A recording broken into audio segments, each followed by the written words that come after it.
పంతులు గారు మీరా? ఏమిటి మా చెల్లెలకి ఏమైనా పెళ్లి సంబంధం తెచ్చారా?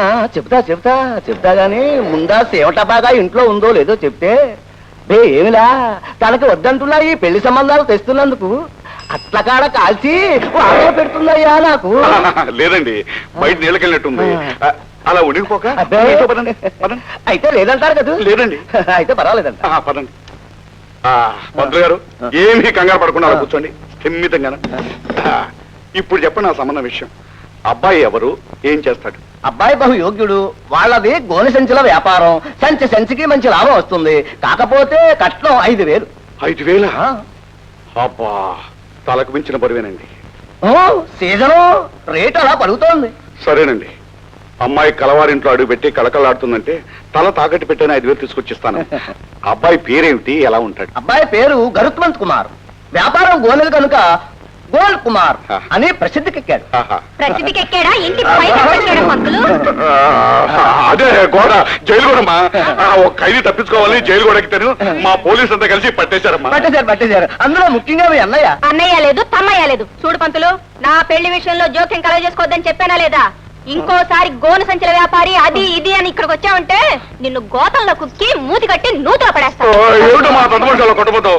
ఆయన కోసం పెళ్లి సంబంధం తీసుకొచ్చాను.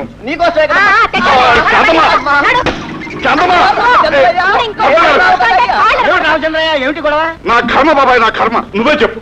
పెళ్లికి ఎదురు కూర్చున్న పిల్ల ఏదో సంబంధం ఒప్పుకుని పెళ్లి చేసుకోవాలగా. అలా కాకుండా సంబంధం తెచ్చిన ప్రతి వాడిని చాకొడుతూ కూర్చుంటే ఎలా చెప్పు? ఎలాకాలం అన్నయ్య కొంపలో అన్నయ్య గుండెల మీద కొంపట్లా కూర్చోవాలనే. మా అమ్మ నాన్న శాంతి అని పేరు పెట్టి తప్పని చేశారు. అశాంతి అని పేరు పెట్టుంటే సరిపోయి ఉండేది.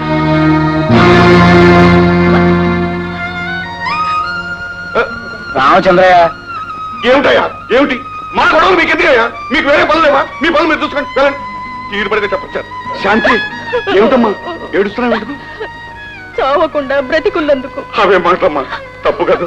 అవునన్నయ్య, నీ నెత్తి మీద బరువుగా, నీ గుండెల మీద కుంపటిగా, నీకు అశాంతిగా బ్రతికే కంటే చావడమే.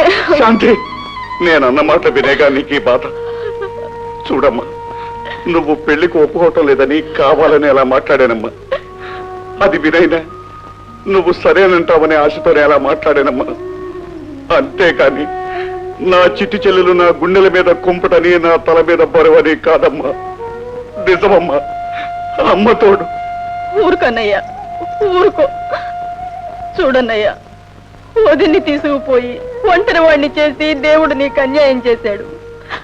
అన్నం పుణ్యం తెలియని అమాయకుడివి, ఏ అండా ఆధారం లేని వాడివి. నేను పెళ్లి చేసుకుని నా దారి నేను చూసుకుంటే ఇంకా నిన్నెవరు చూస్తారన్నయ్య? ఊరుకోమ్మా, నిన్ను వదిలి నేను మాత్రం ఉండగలనమ్మా. అందుకేనమ్మా మన పంతులు గారితో ఏం చెప్పారో తెలుసా?